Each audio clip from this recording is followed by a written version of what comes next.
These people in Carbon Canyon, would you be willing to pay cash for their claims? Buy them out?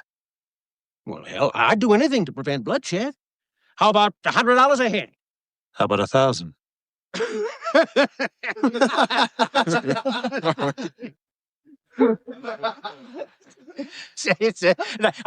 tell you what, I come up to 125. Stockburn and his deputies will cost you a lot more than that. How would you know? How much is it worth to have a clear conscience? $1,000 per claim, then. But I want him out of here in 24 hours. Hey, everybody. Welcome back to another exciting episode of Citizen Frame. As today, we go back to revisit another classic Western. That's right. It's time to visit The Preacher. That's right. Clint Eastwood is back in the 1986 Western Pale Rider. 1985, I think. Yeah. It's 86, you piece of shit. Look at it. That's my Clint. You're like the Poundland Clint. I know it's fucking good. Yeah, right.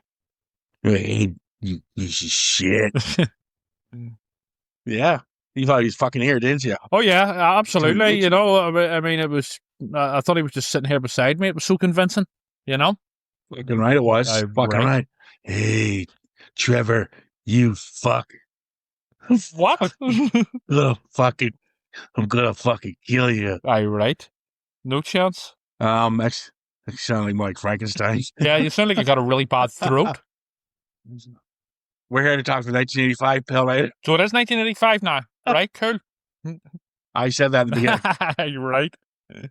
You're fucking Jesus. Not only does he get the name wrong, sorry, the the year wrong, but also he does a really bad impression. That's not. We're gonna have people call in going, I can't believe Citizen Frame got Clint Eastwood on. Yeah, exactly. Yeah, you wish. I just go like, hey, Clint, what'd you think about doing the movie? Not as good as Citizen Frame. Its biggest role to date. All right. Yeah, we're here to talk the 1985 Pale Rider, the number one Western, number one box office, money-wise, for the 80s. It was a big hit for him, like most of his stuff.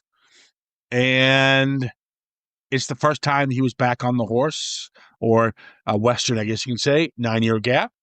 Fun little fact about our boy Clint. Didn't know this. He's allergic to horses. Right? I think I may have read that somewhere before.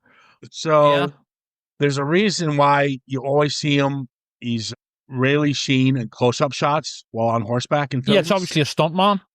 Yeah, so he has to take medication before any kind of horse scene, and he had to get away from it for a little bit because of the symptoms he was getting. Right? Isn't that weird? I have never heard of anyone being allergic to horses before, but there you go.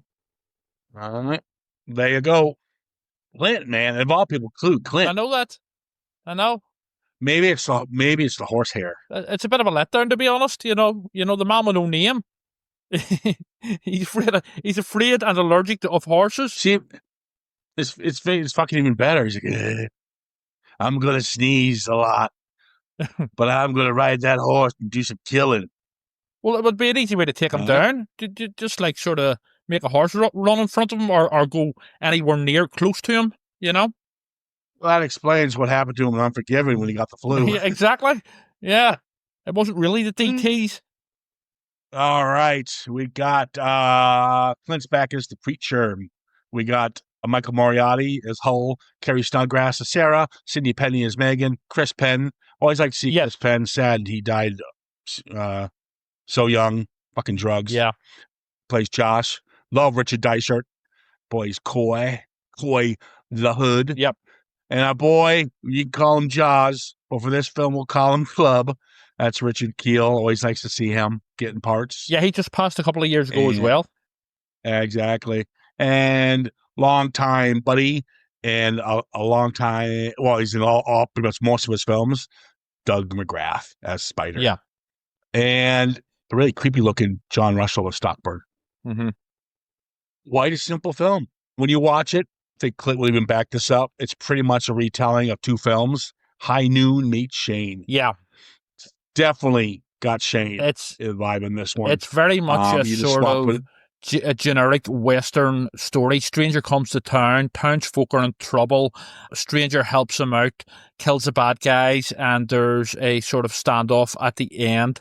It's not unlike an episode of the A-Team. In fact, every single episode of the A-Team. Okay, even fucking A-Team. What? It's true, but every fucking movie. I mean, it's not. It's this.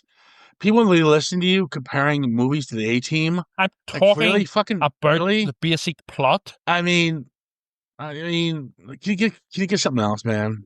Okay. All right, then Doctor Who, Twilight Zone, Oh, for fuck me. X-Files. Just move on. Fuck it off. Fuck it off. I opened that window. That was my fault. I apologize to our listening audience. But Clint can take a basic formula. Well, all westerns are that formula. What the fuck am I thinking? There really That's what isn't I'm no other saying. western. The cliche of the western is this, and that's what we want. That's not a bad thing, and it's a lot better than the A-Team. This is an A-grade cinema masterpiece in filmmaking. He's fucking comparing Clint Eastwood to Brad Pitt. I'm talking about the basic plot, and I would just like to add that I love the A-Team, and I think it was fantastic. But yes, every single episode was the same, essentially, in terms of like the template of the plot. Not unlike the Western sort of template trope of plots. So we got the Lahood gang, Lahood, which is run by Richard Dysart. He plays Coy. Yes. And his son Josh. And his son Josh is looking to take over the small mining community. The small mining community has the claims to this area, but they need those claims. They're going to bully them out. I would like to say, first off, that the small community are absolute dipshits, each and every one of them, more or less, apart from the Carrie Snodgrass character. Well, we'll dive into a minute once we start talking about the characters, okay? It's not like the A-Team. The A-Team is multi-layered, classy stuff. You know what? The one thing I can say, the really A-Team, I can't say, actually, I should say, I love it when a plan comes together. I would love to say that when I'm doing a podcast with you. I pity the fool who would try and argue with me on a podcast. I would love it when a podcast comes together. I would love to say that just once. I pity the fool. Never gonna happen. You crazy fool. Wow, that is the whitest Mr. T ever. Well, you didn't even try. No, but still better than your Clint Eastwood impression. Fuck you, man. Fuck you. Everyone's gonna be calling. Yeah. Anyways, opening scene, pretty much like a 5-minute montage of them killing things. We have the Hood gang pretty much destroying tents, killing Megan's dog, shooting per cow. Yeah, but did you notice as well, there is a sort of an error where you're supposed to see the cow land there dead with a bit of basically corn syrup on its nose, but the cow actually breathes. So it's not very good acting by the cow. So I'd just like to flag that up. Well, first of all, that cow has been in plenty of films. It has won plenty of Got Milk Awards. What's its name? And Daisy? I'll tell Larry. Right, Larry the cow. And I'll tell you what, the cow was dying. Didn't necessarily have to be dead. It was dying. That was dramatic. A lot of dramatic weight went into that cow. Right. Well, what can I say? But to me, it looked like bad cow acting, but still better than the actress who plays Megan. I'm only joking.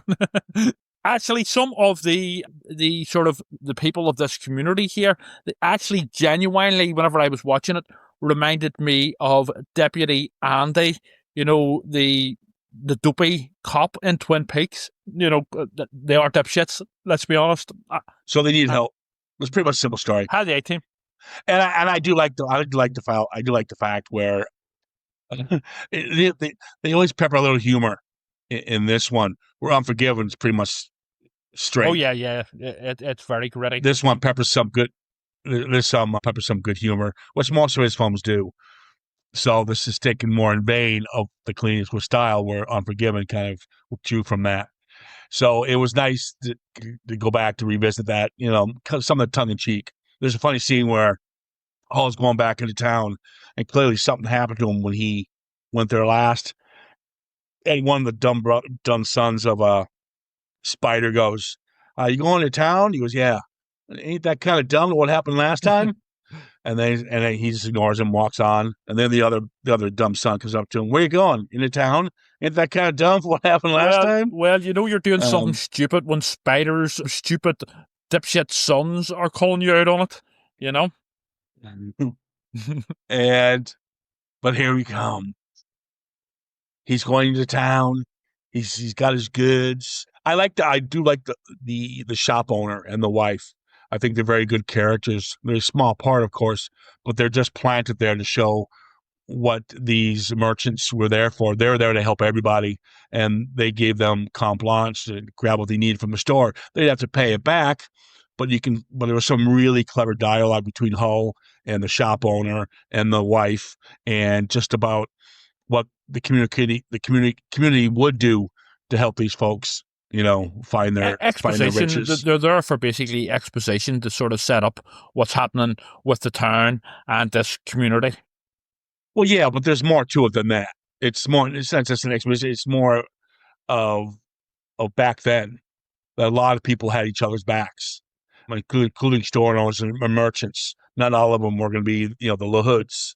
So I do like that they kind of planted that seed. Not everybody in this town is ugly. Okay. And I think you do need to do that, because it's a lot of the cliches in these films. It's run by evil people, and you never really get to meet the good people. That's usually the guy with the gun, the hero who comes into town. So I liked when they showed the merchants and how decent they were as well, quite frankly, as townfolk, as they say back then, townfolk. Yeah.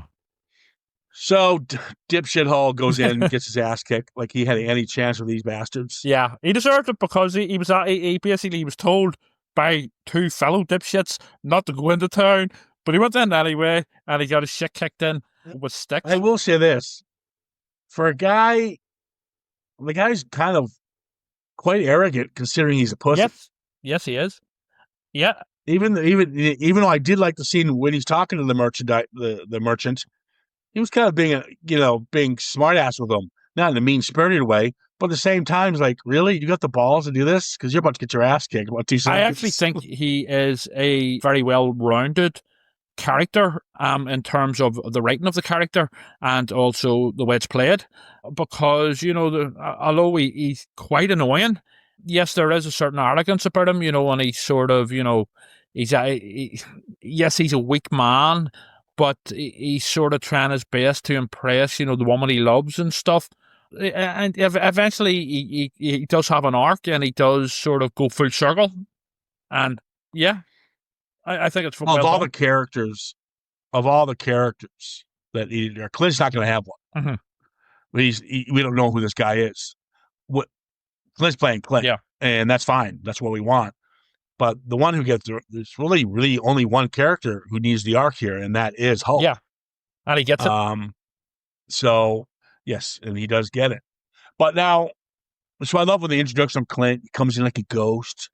And when the guy turns around, he's gone, and then he turns around again, and he's still gone. Well, there's a lot of sort of, aside from him being a preacher, there's in terms of the dialogue, there's other sort of religious iconography going on as well. Like whenever the girl's reading from the Bible, and she talks about, in terms of and he came on a pale horse, and his name that sat on it was Death.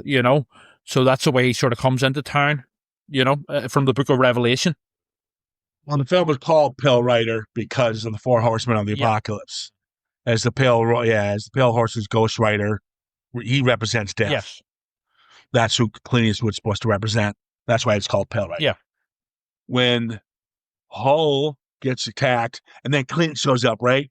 And they're about to set his goods on fire, and he throws the big bucket of water over him, and Clint goes, "She never play with matches." Oh yeah. Well, you expect those types of one-liners from the likes of Clint and James Bond, Arnie, that sort of thing. And then they're trying to beat the shit out of him with these hickory sticks, and he's just like beating the shit out of him. It's so cool. And then he goes, no, basically it did bug me a little bit because the bad guys come at him one at a time instead of like in real life they would all jump them together. So instead, Actually, no. If you look at the proximity of the location where they're located, they're in a tight quarter. well, they do seem to They're really come out gonna at one do at a that. time, which is a bit too convenient for me. But No, it's a minor niggle. no. It's not. It's not a niggle because you're wrong. They're in a tight space. They couldn't all go at them once. Right. Well, actually, they could have, but Look if at I it had again. thought it out. Look at it again. Are you from I this looked at it. community of dipshits? Yeah. Well, no. I'll be fucking Clint. I'm Pale Raider. Shit. We're fucking coming in and kick your ass and they go, "Where's this Trevor fuck?" The end. Aye, right. 5-minute movie. 5-minute movie. Box office hit. Aye, right. Yeah. So he decides he wants to reward him, some food and a little nappy time. But this is where you find out he's an actual priest. I wonder if he is a priest. Well, this is it. It's never actually delved into. So it could be, that he has, obviously he does have a dark past. You see the bullet holes, and the marshal guys know him, especially the main marshal guy. So I like that it's more sort of just vaguely suggested and hinted at, instead of, being just given a full sort of data dump by someone. Where we get his whole backstory. So yeah, I like him being mysterious and his past being mysterious as well. But yeah, I mean, yeah, he could well not be a preacher, or maybe he had such a dark past that he's tried to turn to God, a bit like Russell Crowe in The Quick and the Dead, to repent for his sins. Get back to the religious stuff as well. Yeah, it could be. It could be. I mean, it's Quick and the Dead stole from this. Bastards. I mean, but they stole from. I mean, they're both westerns, full of western tropes. So, I mean, which came from? It's like a chicken and egg thing, So, I love my Clint Eastwoods, and most Clint Eastwoods don't really dive into the love interest. He's really not into that. Yeah, he's more into just when we kill the bad guys, maybe have a little something, but nothing major. He's not really into all that, and so. When you add Megan and Sarah into this mix, it's weird. And he sleeps with Sarah. Yes. And the mother. And Megan wants him. And a couple of problems I have with this one. And we'll get this over with now. Just to get out the awkwardness. Yep. Now it was the time, man. What? So what are you saying? It was the 1800s, man? It was 1800s, man. This is how it worked. So the Sarah one, I'll give you because of the fact that it's Clint. He's right at the moment. We're talking about Hull, who's kind of he's not a pussy. The guy is willing to go into town and get his ass kicked. Give him credit, but he's a bit of a weak man. He's willing to. He's a bit of a weak man, but he's not a bad guy, and he does have courage. Yeah, he's not a coward. But something's not gelling there. She wants a little yum time with the hero, and so I get her wanting to fulfill that. To see if Hull is the man for her. Yes. I get that. They could have removed this Megan thing. Yeah. Easily. They could have had her a father figure, maybe more of a father figure than Hull has been. Had her older. Something else. But the only problem I had with it was, she falls in love with him within 30 seconds. Now, don't get me wrong. This happens to me all the time. Mother you want to get down this road, Ciaran? Like, seriously, you want to get down this road? Not of age. No, of legal. You know what? I was trying to make a joke. Now you're making me feel bad. Dude, you know what? Dude. Forget it. For all the shit you give me out there, God, like for years and months, dude. But no. With I think it would have worked better unless I get it. It's a teenage crush she has on Clint, and thankfully, Clint doesn't reciprocate, thankfully. No, but the whole now we're probably being little schoolboys laughing, but it's how it's written, and that's what kind of throws me off, right? And makes me kind of feel like she goes, "I think I love you," yeah, and so that means there can't be anything wrong if I love you with making love to me. Can you show me how? I'm like, oh my God, they could have dropped a lot of that. I know, yeah. I understand what they're trying to do, and it was very awkward. Yeah, and a lot of, I would say a lot of this dialogue does border, not a lot of it, I would say, but some of it does border on the sort of melodramatic soap opera-esque. Yes, yeah. Especially I here. get this out of the line he tells her, and he actually give him credit. He goes, "You need to practice loving someone first before Making love. making love. You want to, but telling him you want to date somebody for a while. Okay? Yeah, it's awkward as before fuck. Let's be honest. And then she goes, let's if I practice loving for a while, will you teach me? Who's speaking? And then she goes, right for a start. and then she goes, I'll be 15 next month. Yeah, no, it's just like jaw dropped sort of crap. I mean, first of all, putting aside the weirdness and the awkwardness of it, people who actually talks like that, and more importantly, who in the Wild West would talk like that, you know what I mean? It just rings sort of. They should have dropped it, or at very least made her character a bit older, maybe 21 or something like that. But thankfully, Clint saves the day in that he basically tells her where to go in so many words, and saves a lot more cringing, essentially. So we'll move on from that. We're uncomfortable with the Megan thing. Now I understand a little girl having a crush on an older man. That's fine. That's but it's just it was the way it was written that bothered me. That's all. Yeah. It's not the actual girl having a crush on an older man. It's just some of the. I was like, okay, if anything, they could have just left it maybe suggested or something. But I think they go into it too much, and it just becomes weird and out of place. I'm here to watch Clint kill people and shoot the bad guys. I don't want to see or listen to this weirdness. Yeah. Okay. So I do like the scene where Hull's trying to, I love him. He's a fucking idiot. Yeah, but they're all idiots in this company. Trying to smash this boulder, the sledgehammer thing, but I do like when Joss comes in with Club Jaws, Richard Kiel, and then how Richard Kiel, I would hire this guy to fucking do the boulder. He takes the boulder, pretty much cracks a quarter of it in half, just with one big swoosh of the sledgehammer. Yeah, and the great thing about this, again, playing a little tongue-in-cheek, you've got Clint Eastwood, and he takes his own sledgehammer and puts it between his legs. Yeah, he gets a sledgehammer between the balls. And Richard Kiel is just like, and she says, it's okay, buddy. You put a little ice on it, you'll be okay. Yeah. I would say that actually Richard Kiel's character here, as small of a role that it is, he actually has an arc. So he does, where he turns to the good side. We'll get to it.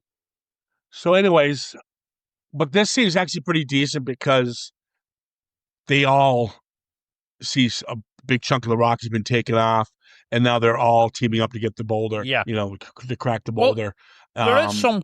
I think that, but it does. It shows that the preacher's bringing them together. Yes, and there is some commentary here about capitalism. Obviously it's set during the California gold rush. And, obviously, the bad guys are essentially, they're just there for the money. But I like how it's quite cleverly done where it's essentially the townsfolk, or not the townsfolk, the community folk are there for the gold themselves too. So I like how there's grey areas, even though there is sort of stuff about, capitalism and also religion too, but it's cleverly written in that respect, and that there's grey areas with both sides. I think that's when we were talking about the relationship between Megan and the preacher, is because everything else is so well written. Yes, that seemed kind of creepy. It's like they hired a daytime soap opera writer just for that scene alone.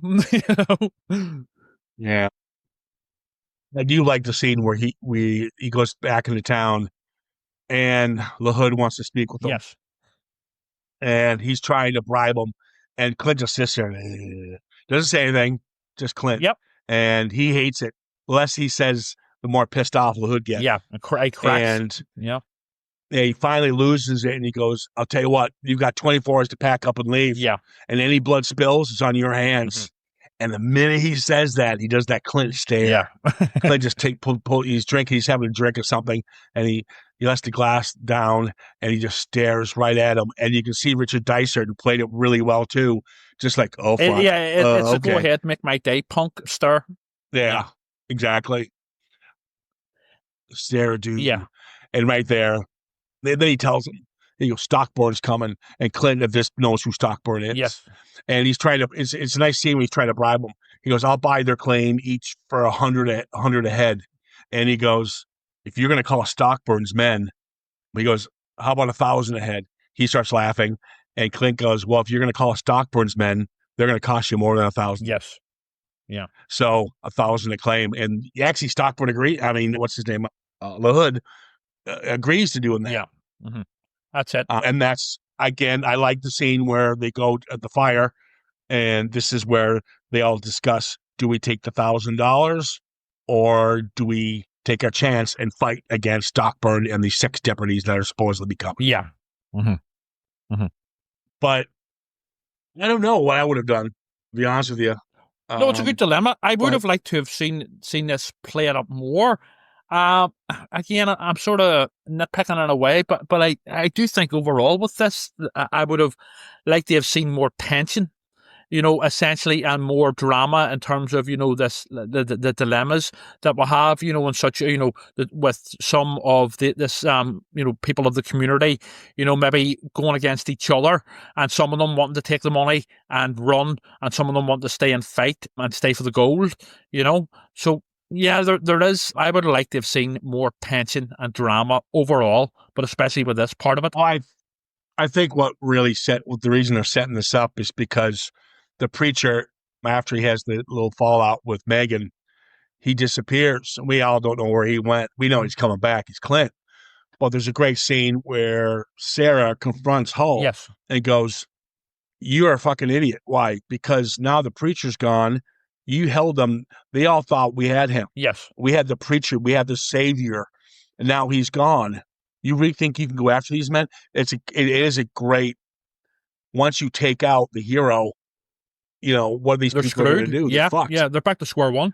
But they have learned in a way, and due to the effect of the preacher, within their community, they have learned in a way to sort of be a bit stronger. But they still need Clint there to shoot everyone up because he's Clint, Exactly. But you almost think, no, he wouldn't have done it deliberately because he was just going to get it. We find out he was just going to a local town. Didn't really see what town he was going to, but he has a security box. Yes. And that's where he swapped out his preacher, and it was obvious his preacher outfit for the gun. Yeah, and it was obvious whenever Megan gets attacked by Chris Payne's character that it was going to be Clint that was going to save her. Well, you know what? Before Clint even came to save her, we knew he was. You mentioned it earlier. I do like the fact that Richard Keel's character, he heard him saying, no, this is not going to happen on my watch. And he was actually going in to get him off her. Yes. Oh, yeah. Yep, totally. And that's his arc. So, so you have those little arcs that are in here that, they're very far and few between. You got Sarah's, who wants to make sure Hull is the right man for her by fucking the preacher. You've got Hull, who, if I only had some courage. Yeah, well, he becomes a man. That's my cowardly lion. That's my cowardly lion. That was terrible. You're impressed. You don't give up the day job. Can't serious. No. He becomes the man that Sarah wants him to be over the course of the film. He becomes a real man, in Sarah's eyes, but she also has to shag Clint for her to be certain of it as well. But you figured she, when Clint goes, go ahead, I'll make your day, right? And he and they have yum time. You figured she'd be with him. Yes. I mean, you don't have caviar and then go back to fucking Clint made it clear that, and she knows anyway that he's not going to stick around. He's just going to drift from town to town, and he confirms that to her. So she kisses him just like a farewell, and then obviously enjoyed the kiss because he goes out of the house and he comes back again and saying, you know what, fuck it. So they basically have a night of passion. I just don't. Yeah, I just don't get his journey, which he never will. He's not He was supposed looking to. his end Right? away. We know that, but yeah, I guess he just needed something. Yeah, but he's human. You know? because he's not like. Well, you know what? I'm going to sleep with you, so you understand what kind of a man Hall is. Nah, I'm like, no, you just want some yum yum time. exactly. Yeah, and she gets that night of passion. But so Night of passion. well, bless. All right, she gets she gets fucked hard by Clint. So. Oh wow! Well, I mean, literally, you can't win. wow. You know, either you want me to be classy, or you want me to be crude. You know, make up your mind. No, I have to put a warning on this one. Well, these come with warnings anyway. I checked the Podbean, and I've noticed that we're now essentially the podcast version of Video Nasties because of the swearing. They're rated E for explicit. They are. All right, we're rated E. Yeah, we're rated E for explicit. Now on Podbean, I noticed. Yeah, Video Nasties, basically. Yeah, I'm gonna guess no one's gonna fucking censor us. Fuck them. Exactly. All right, but I do like he shows up. It's like blowing up the gold. You know what they call their mining little mining community. The bad guys have, and because at this point they have no choice because they damned their river. Yeah. So they weren't getting any gold, so they have to take action. But I love the last 15 minutes of this film. I like my finales to be a lot longer, like Tombstone. Yeah. Last 25, 30 minutes just to be killing and shit. We don't get that here because it's only one man. But it's just, I love it so much. It's just so good. It's quite haunting. That's how good the film is. 15 minutes, it's so powerful. Oh, yeah. So and it's pretty haunting. And I mean that in a complimentary way, you know, in terms of, you know, you've got this ghostly figure of Clint sort of bumping off these marshals who are badasses themselves in this sort of almost ghost town, this ghost western town. I really like it. It's funny. They're almost like ghosts, though. Yeah. It's almost like they're ghosts. They're coming in. Ooh, was that a ghost impression? They're going up against them. They're going up against another ghost, technically. And the fucking you talk about the miners being kind of idiots, simpletons. Yeah. Well, so is the Lahood's henchmen. Basically, yeah. Basically, and Clint. Hold on, and then Clint knows this. Yeah. That's how good the film is because Clint knows he's got to get rid of these fucking idiots because he can't take the 6 men and have these fucking ass clowns around. Yeah. So, because he knows Stockborn's men are going to be badasses. Mm-hmm.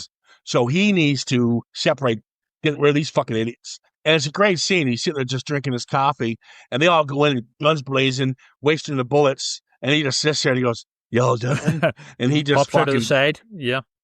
Just takes them out. Yeah. He even gives them a chance to leave.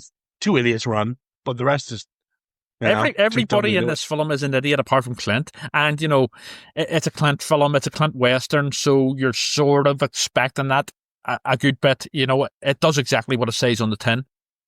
During the whole takedown sequence, you have, then you got the finale with him and Stockborn. Yes. And I absolutely love this because we kind of got this with Ringo. I talked about it in Tombstone when he got shot in the head. Yeah. The moment where Clint walks right up to him and he goes, "It's you." Obviously, they have a relationship from the past. Something happened. And he whips out his gun and he just fucking pummels him with the bullets. Yeah. And you see it, the good old classic squibs going through the front and the back, getting blown his fucking guts out. It's wonderful. I would say that this is quite a violent film. So it is, again, thumbs up. You know what I mean? They're showing the brutality of it. Yes, it's not as serious as Unforgiven. But when he does gun him down, he tries to get up to take a shot. Yeah. Stockborn, and he shoots him in the head. And it always bothered me when I saw, even younger, I was like 15 when I saw it in the theater. Yeah. 14 or whatever it was. And when he shoots him in the head, it's like Ringo. He's still somewhat alive, knowing he's got a bullet in his head, and he gets all cross-eyed. Yeah. It's badass. It's badass death, and it's slow. Usually you get shot in the head, you fall down dead. Yeah. But oh yeah, it was good. And then he rides off in the sunset. But we do like this is where Hull saves his life. Actually, Hull does save his life Yep. from Lahood shooting. Yep, exactly. And kills the main bad guy, the big bad. Yeah, I mean, it does. It is a sort of, not just a sort of generic Western, but almost a generic Clint film. But it works, and it is enjoyable. I don't like the term generic. That's not. I don't mean that in a bad way. Why- I'm just saying, you know what I mean? We've discussed it, generic's and you an ugly agreed with me, word for it. I mean, you know? But no, generic is not. It's not generic film. no, Generic in is terms of the plot, it is, and it being a Clint film, a Clint Western. But I still like it, and I still think it's very good. yeah. All right. I just not the right word I would use, but all right. Yeah. Yeah. I prefer Unforgiven. They're different films. Yeah, I know that. Completely different. And that's why I like Unforgiven, because it's different for a Western. Then you probably don't like the other ones then, because this is Pale Rider is Outlaw Joshy Wales. I know that. No. I get it. So do, and I enjoy it for what it is. But I think the reason I like Unforgiven the most out of those Clint Westerns is because it goes outside the box and does something different, you know? But I still appreciate the likes of Pale Rider, Outlaw Joshy Wales, the Dollars Trilogy for what they are. Do you know what I'm saying? I think you just insulted Clint. It's all I right. wouldn't dare. You don't have to answer to me. I wouldn't dare. You know, I'd insult you, no problem. But you know, yeah, this is honestly, I love Unforgiven. Unforgiven is good, but Pale Rider is probably my favorite Clint Eastwood Western. fair enough. Yeah, Yeah, Pale Rider. Oh, I gotta watch Outlaw Joshy Wells again. I'm teetering on that it's one. been years for me, and I would at some point like to do the Dollars Trilogy, you know, with Clint. Yeah, we'll still pepper these in because Westerns are doing quite well for us, which we do appreciate, folks, listening to our Westerns. We're doing a lot more Westerns, so we'll probably dive into a lot more Clints and get into some of the EV classics, including High Noon and Shane. So, but we got a real busy summer. We're gonna start the Mission Impossibles, finish those up for the new release coming up. But first, we're gonna do Event Horizon. A lot of people wait for us to do that one, so we'll get Event Horizon. And you know what? Fuck it, we haven't done horror in a while, so shut up. We're doing the last podcast was The Hitcher. Oh, that was a thriller. That's not horror. Oh, it's shades of horror. I'd say it's a horror thriller. No, now you're just putting that's a thriller. It definitely has horror elements. Realism. There's no horror elements. Realism. Nope. No, it's a horror thriller. I was waiting for you to go, oh my God, this has a very Lovecraftian feel. well, technically, Event Horizon isn't horror either. It's science fiction, but it's science fiction horror. It's science fiction horror. Yeah. Yes, it is. Of course, the Alien is science fiction. Alien meets Hellraiser. Don't tell me. Oh, okay. Oh, there's our review. I guess we don't have to see it now. All right, listen, guys, give us a shout at Instagram at CitizenFrame_podcast. And of course, Facebook. The new issue of Phantasmagoria is out now, available all over the world on Amazon, and of course, locally here at Forbidden Planet, and across the U.S. and smaller in stores locally around wherever you get your comic books. But that's all we got. Thanks for joining us, and we'll chat soon. Take care of yourselves.